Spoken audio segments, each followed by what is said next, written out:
The rain had come early that morning, starting as a soft drizzle before dawn. But by late afternoon, it had turned vicious, hammering the plains, flattening the tall grass, and turning the dirt roads into long, winding rivers of mud. Samuel Granger stood on his wide cedar porch with a mug of black coffee that had gone cold an hour ago. He wasn't drinking it anymore, just holding it the way a man holds a habit he doesn't want to let go of. The storm normally soothed him. It drowned out the silence in the big ranch house, the silence that never left, no matter how many years had passed since he'd lost the only woman he'd ever loved.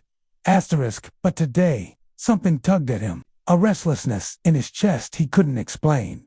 He scanned the horizon out of old habit, watching the sheets of rain slant sideways across the open land. That was when he noticed movement near the north fence line, a faint, flickering motion almost erased by the storm. At first, he thought it was just the wind jerking the broken fence post he'd meant to fix last week. But then the lightning cracked, brightening the world for a heartbeat.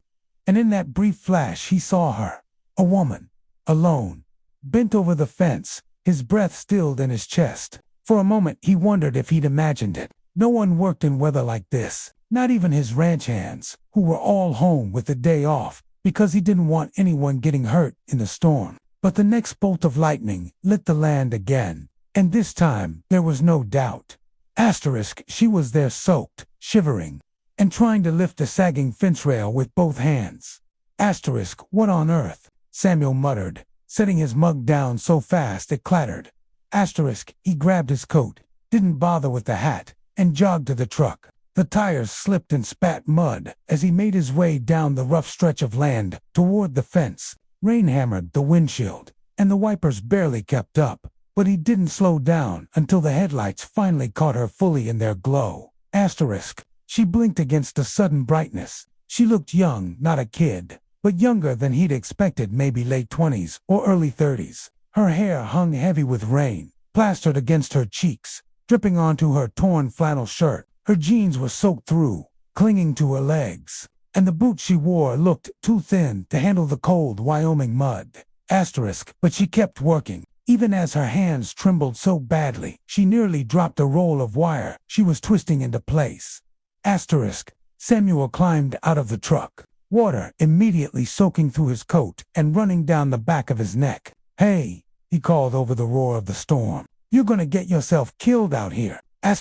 She flinched, but didn't run. She lifted her face to him slowly, her eyes squinting against the rain. Those eyes were the first thing that struck him, not their color, but the exhaustion in them, a deep, bone-heavy fatigue that didn't come from a hard day, but from a hard life. "The fence was down," she said, her voice barely audible over the wind. "Your cattle could get out." That doesn't explain why you're fixing it." Her jaw tightened. She straightened slowly, rubbing her hands together to warm them, though it did little good. She looked like she hadn't been warm in a long time. "I just needed something to do," she said. That's not an answer. He stepped closer, careful, not wanting to scare her. "Are you hurt?" "No, cold. I'm fine," she lied, teeth chattering so violently he could hear them. "You don't look fine," he said gently. "Come on, get in the truck." She hesitated, her whole body stiffening like she was ready to bolt. Rain ran down her temples and dripped from her eyelashes, but she didn't move. Samuel realized suddenly what that hesitation meant. She wasn't just wary of strangers. She was wary of kindness. He softened his voice. "I'm not gonna hurt you. You're freezing, please."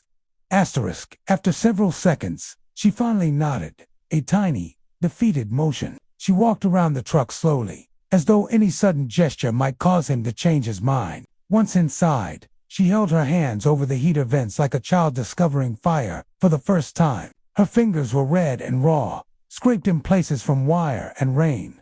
Samuel got in beside her and closed the door. The cab instantly fogged with warm breath and wet clothes. "You live around here?" he asked quietly. Sort of. Sort of. That wasn't an answer either. He studied her out of the corner of his eye. No backpack, no coat, no tools except the rusted wrench she still clutched like it was something precious. Asterisk got a name. He tried. Asterisk Lena. Asterisk he nodded slowly. Lena, why were you really fixing my fence? Asterisk the heater hummed loudly in the quiet that followed. She swallowed, her throat working hard. When she finally spoke, her voice cracked. Asterisk because I sleep in your barn most nights, she whispered. I didn't want you to think I wasn't grateful. The words hit him harder than the freezing wind had. You've been living in my barn, he asked, softer now. Asterisk, she stared at her hands. Only when it's cold. I stay in the back. I keep it clean. You probably never noticed. She paused, then rushed to explain. I don't take anything. I don't bother the horses. I just needed somewhere dry, just for a while. A long, shaking breath escaped her. I fix things, she added quietly. Fences, loose boards, whatever's broken. I just wanted to pull my weight. Asterisk Samuel felt something inside him, shift an ache he hadn't felt in years. The loneliness he'd been living with suddenly felt small, compared to what she'd endured. Asterisk Lena, he said gently, you don't have to hide like that. Asterisk a flash of fear crossed her face, quick and sharp. Please don't make me leave. Asterisk I'm not kicking you out. Asterisk she looked at him then, really looked, as if she'd been expecting cruelty and found something else instead. Outside, the storm battered the truck, but inside, a strange, fragile quiet settled between them. Asterisk, you're soaked through, he said. Let me help you. She shivered again but didn't protest. Samuel turned the truck toward the house, mud splashing beneath the tires. The world outside was a roaring chaos of rain and wind, but as he drove, he kept glancing at Hearth, this drenched, exhausted stranger who had been surviving on his land without him ever knowing. Asterisk he had no idea why it mattered so much, but he knew one thing with absolute certainty. Asterisk he wasn't going to let her go back out into the storm. Not tonight, maybe not ever. Samuel pulled the truck up beside the barn, the engine rumbling softly before he shut it off. The rain had eased a little, though water still dripped from the roof in steady streams. Lena sat still for a long moment, clutching the blanket he draped over her shoulders, staring at the barn door with an expression he couldn't quite read. Fear, maybe shame, or simply the exhaustion of someone who had run out of places to run. Asterisk, you can grab your things, he said quietly. I'll wait. Asterisk, she nodded but didn't move. Her fingers curled into the folds of the blanket, as if letting go of it would make everything disappear. This warmth, this brief safety, this moment of not being alone. Finally she pushed the truck door open and stepped down into the wet dirt. Samuel followed her, keeping a respectful distance as she walked to the barn. Asterisk, when she opened the door, a faint smell of hay and old wood drifted out. The dim lantern she'd left hanging from a beam flickered weakly, casting thin shadows across the floor. She stood just inside, shoulders tense, and Samuel suddenly understood why she hadn't moved earlier. Asterisk there was nothing to pack, no bag, no clothes. Asterisk no belongings of any kind. Asterisk just a corner of the barn where she had cleared the hay away and laid down a thin tarp to sleep on. A folded jacket to ripped to be useful rested under it like a makeshift pillow. That was all. The entire sum of her life fit into half a square meter of space. Asterisk, she stared at it for a long time. Not crying, not sighing, just standing in silence as the storm softened outside. Asterisk, you lived like this? Samuel asked quietly. Asterisk, she didn't turn to him. It's dry, she whispered. Most nights. Asterisk Lena. Asterisk, she flinched at the softness in his voice. I know it's not right. I just didn't have anywhere else. Asterisk, he approached slowly, careful not to crowd her. You don't need to explain. Asterisk, but she did, apparently, because the words spilled out of her like water through broken dam boards. Asterisk, I lost my job in town 2 months ago. Rent went up, and I couldn't keep up. I tried going to the shelter, but it was full. I tried sleeping behind the diner, but the manager threatened to call the sheriff. I came out here because I saw the barns were empty most nights. I thought maybe it would be okay for a day or two. Her voice cracked. Then a day turned into a week, then more, and no one knew. Samuel said quietly. I didn't want anyone to. I didn't want pity. Her voice dropped lower. Pity makes people cruel. Asterisk, he felt that like a stone in his chest. I'm not cruel. Asterisk, I know, she whispered, almost reluctantly. That's why this scares me.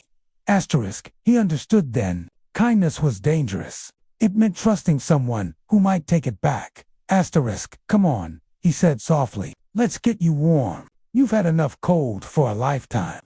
Asterisk, she shook her head. I can stay here tonight. Really, you've already done enough. Asterisk, enough.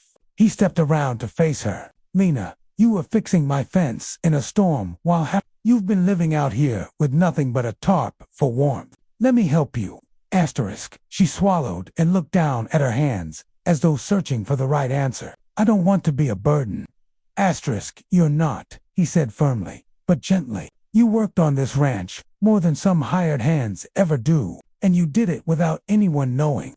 That wasn't it matters, he interrupted softly. Your effort matters. You matter. Asterisk, she closed her eyes just for a moment, and when she opened them again, something had shifted, barely visible. But there, a tiny crack in the wall she'd built around herself. Asterisk, all right, she whispered, just for tonight. Asterisk, Samuel nodded once, resisting the urge to tell her that tonight was only the beginning, that he already knew he wouldn't let her walk back into the cold world that had failed her so completely. But he kept that to himself. Trust wasn't something you forced, it was something you earned. Asterisk, he led her to the house through the gentle rain. The porch light glowed warm against the dark, and when he opened the door, a wave of heat welcomed them. Lena inhaled sharply, the warmth almost shocking after the cold she'd been living in. Her shoulders sagged under the blanket, as if the simple act of stepping inside had taken the weight off her chest. Asterisk, sit, Samuel said, pulling out a chair near the old stone fireplace. I'll get you something warm. Asterisk, she sat cautiously, as though afraid of leaving water on the polished wood. Samuel put more logs in the fireplace and lit them. As the flames grew, they cast a soft amber glow over her face. Her skin looked pale beneath the soot of rain and dirt, and her hair was still dripping down her back. Asterisk, he heated broth on the stove, simple, comforting, the kind of thing someone cold to the bone needed. When he placed the mug in her hands, she held it like it was something sacred, warming her fingers on the ceramic. Thank you, she murmured. You're welcome. He sat across from her, keeping his voice gentle. You want to talk about what happened? Asterisk, she shook her head at first, then nodded faintly. There's not much to say. I messed up my life. One thing went wrong, then another, then everything fell apart. That happens to everyone, Samuel said quietly. Not like this. Asterisk, he leaned forward slightly. Lena, you're here. You're alive. You're stronger than you think. Asterisk, her eyes lifted to meet his, and the vulnerability in them nearly broke him. Asterisk, no one's ever taken me into their home like this, she whispered. People don't do that, not for someone like me. I'm not people, Samuel said.